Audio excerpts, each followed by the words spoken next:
bahwa sampai hari ini semua aktivitas kegiatan pemberantasan korupsi tidak pernah surut dan tidak pernah dilemahkan sampai kapanpun. Satu kalimat Firly Bahuri langsung membuat kepongahan Novel Baswedan, Abraham Samad, Febri Diansyah dan kawan-kawan menjadi mentah sementah-mentahnya. Tidak ada kepentingan KPK, apalagi kepentingan pribadi maupun kelompok, dan tidak ada niat KPK untuk mengusir insan KPK dari lembaga KPK.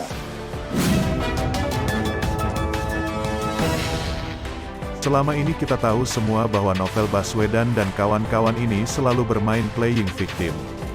Kelihatannya mereka sangat menikmati bagaimana berperan sebagai korban zalim dari pemerintahan. Membawa narasi bahwa Firly Bahuri adalah ketua KPK yang dipilih oleh anggota DPR yang syarat kepentingan. Novel ikut membentuk wadah pegawai KPK dan sempat menjadi ketuanya.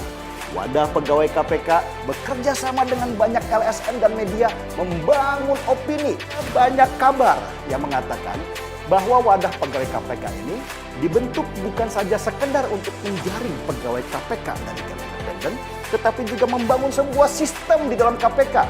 Sehingga siapapun ketua KPK nantinya, sistem yang dikendalikan wadah pegawai KPK ini yang bekerja.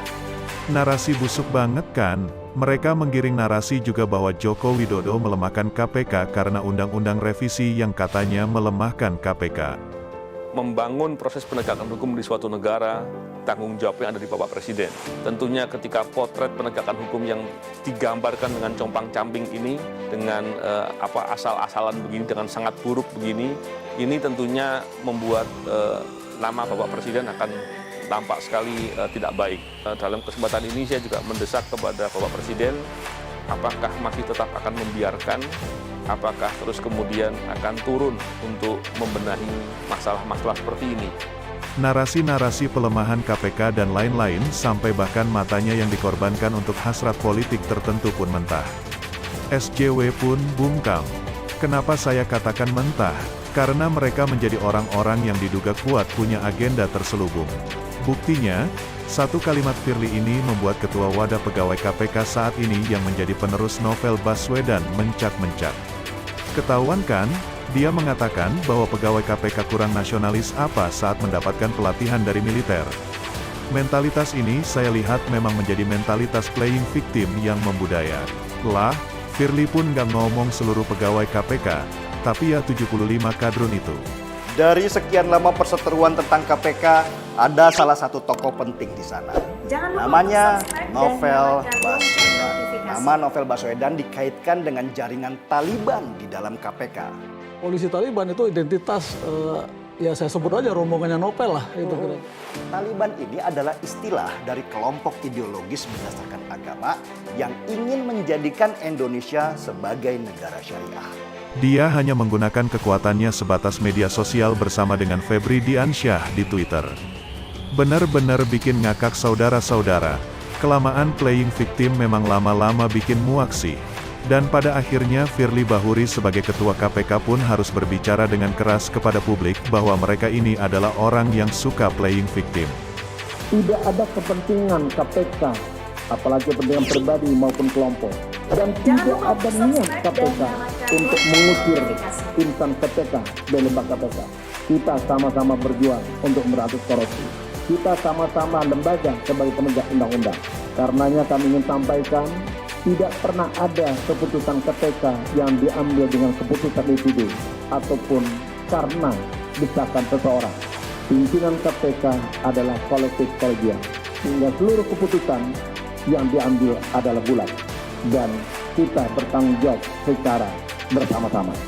Menjadi korban dan memposisikan diri mereka sebagai yang dizalimi. Padahal selama ini merekalah yang menzalimi rakyat Jakarta dengan cuek terhadap kasus korupsi Anies Baswedan. Sudah sangat jelas kok kasus korupsi Anies Baswedan dan kawan-kawan di Balai Kota.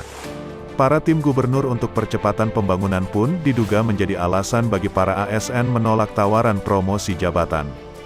Bahkan ada yang mengatakan bahwa mereka takut dijadikan kambing hitam karena ulah para tim gubernur dungu itu. Kalau kita mau bicara soal KPK, kita harus berpihak kepada orang yang selama ini dijadikan korban. Mereka adalah orang yang mengorbankan 75 kadal gurun itu. Memang tidak ada yang sempurna, Bahkan Firly Bahuri pun mungkin punya motivasi yang lain dan tidak tulus. Tapi dari kedua kubu ini, saya lebih memilih untuk membela Firly Bahuri. Kalau untuk urusan Israel dan Palestina, saya sih nggak peduli ya. Tapi kalau urusan KPK dan internal yang banyak adalah gurunya, saya tidak mau Indonesia menjadi Palestina yang banyak perangnya.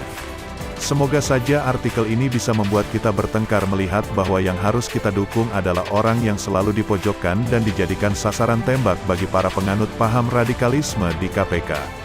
Sudah jelas dalam hal ini meskipun Firly Bahuri punya salah, saya lebih membela orang ini. Firly dengan cantik selama ini diam dan dia berhasil menggebuk 75 kadal gurun dengan telak. Lantas Anies pun yang selama ini diduga dilindungi mereka, mulai dibidik. Laporannya udah banyak banget, apakah dia bisa tunjuk kambing hitam lainnya? Begitulah telak-telak. Guna seret Anies, Firly Bahuri mulai membersihkan KPK dari kekuasaan kerajaan Novel Baswedan. Ketua Komisi Pemberantasan Korupsi Firly Bahuri menyatakan hingga saat ini KPK tidak berencana untuk memberhentikan 75 orang karyawan KPK yang tidak lolos tes wacana kebangsaan dalam alih status pegawai KPK menjadi ASN. KPK menyatakan akan berkoordinasi lebih lanjut terkait hal ini dengan Kemenpan RB. KPK menyatakan terhadap hal ini akan tunduk terhadap undang-undang dan akan bertindak sesuai undang-undang dan peraturan yang berlaku. Firly menyebut berita terkait pemecatan pegawai KPK yang tak lolos tes merupakan rekayasa pihak-pihak yang tidak bertanggung jawab. Sebelumnya disampaikan ada 75 orang pegawai KPK dinyatakan tak lolos tes wawasan kebangsaan. Tes wawasan kebangsaan merupakan salah satu prasyarat bagi seluruh pegawai KPK untuk menjadi aparatur sipil negara, sesuai dengan Undang-Undang Nomor 19 Tahun 2019. Kami berterima kasih kepada anggota Dewas, pimpinan KPK, dan segenap insan KPK ingin memastikan bahwa sampai hari ini semua aktivitas kegiatan pemberantasan korupsi tidak pernah surut dan tidak pernah dilemahkan sampai kapanpun. Apa yang kami lakukan atas perintah undang-undang. Mungkin bahwa rekan-rekan semua menunggu kenapa hasil tes wawasan kebangsaan diterima pada tanggal 27 April yang lalu. Tetapi baru hari ini bisa kami umumkan.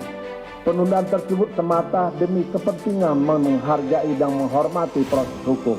Karena sesungguhnya kita sama-sama memahami ada gugatan judicial review atas pelaksanaan Undang-Undang 19 tahun 2019 yang kemarin baru diputuskan oleh Mahkamah Konstitusi.